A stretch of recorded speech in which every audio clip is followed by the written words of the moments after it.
உறவுகளுக்கு அன்பு வணக்கம். வழிபாடு தினமும் அவசியமா அப்படின்ற கேள்வி பலருக்கும் கேட்குறோம்னு தோணும். கண்டிப்பாக வேணுங்க. அன்றாடம் நம்ம கோயிலுக்கு போய் வழிபாடு பண்ணணும். அப்படி இல்லைன்னா வீட்டிலையாவது ஒரு சின்னதாக ஒரு வழிபாடு பண்ணினா ரொம்ப நல்லது. கோயிலுக்கு போயிட்டு சாமி கும்பிட்டுட்டு ஒரு தூப தீபம் காமிச்சு ஒரு பொங்கல் கூட வைக்கலாம். டெய்லி வைக்க முடியாது, ஏதோ ஒரு நாள் விசேஷ நாட்களில் வைக்கலாம்.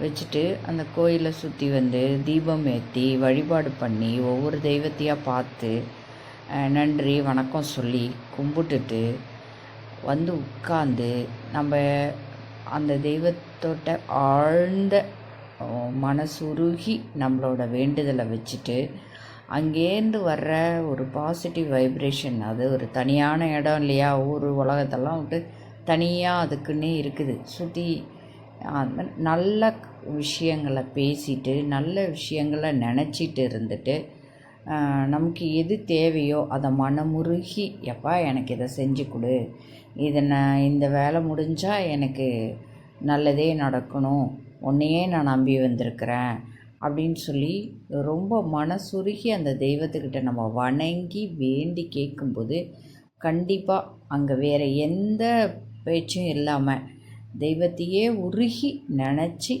தீபத்தை ஏற்றி, அது நம்ம ஆத்மா தான் கடவுள். அதுக்கிட்ட சொல்கிற மாதிரி அந்த தீபத்தை பார்த்து தினம் நீங்கள் உங்கள் வேண்டுதலை வைக்கும்போது நீ தான் எனக்கு எல்லாமே இந்த காரியத்தை முடிச்சு கொடுன்னு ஈஸியாக அவங்கள்ட்ட நம்ம கேட்டு, நான் போகிறேன், இந்த வேலைக்கு போகிறேன், நீ என் கூடவே வா, இந்த வேலையை நீ முடிச்சு கொடு, நீ என் கூடவே இரு, என்னை விட்டு போயிடாத, என்னோடையே இருந்து என்னோட எல்லா தேவைகளையும் பூர்த்தி பண்ணுன்னு நீங்கள் உருகி வேண்ட அந்த காரியம் கண்டிப்பாக நல்ல காரியமாக நல்லதே நினச்சிங்கன்னா நல்லதே நடக்கும்.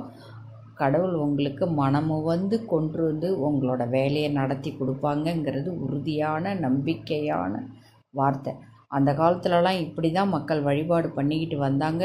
அதனால் அவங்க வாழ்ந்த காலங்கள் தெய்வங்களாகவே வாழ்ந்தாங்க. அவங்கெல்லாம் பொய் திருட்டு சூதுவாது கள்ளங்கபடம் இல்லாமல் வாழ்ந்தாங்க. மக்கள் சந்தோஷமாக மனநிறைவாக இருந்தாங்க. பேராசை இல்லை, அவங்களுக்கு பொறாமை அந்த மாதிரி எந்த எண்ணமும் இல்லாததுனால கடவுள் வந்து பேசுனுச்சு அவங்களுக்கு தேவையானதை நிறைவேற்றி கொடுத்துச்சு. அசரீரி வாக்கா சொல்லுச்சு. இப்படியெல்லாம் சொல்கிறாங்க. அந்த காலத்தில் வாழ்ந்தவங்கெல்லாம் இன்னமும் சொல்லிக்கிட்டு தான் இருக்காங்க. கோயிலில் சகுனம் கேட்டேன், கனவுல வந்து சொல்லிச்சு அப்படின்லாம் சொல்லிக்கிட்டு இருக்காங்க.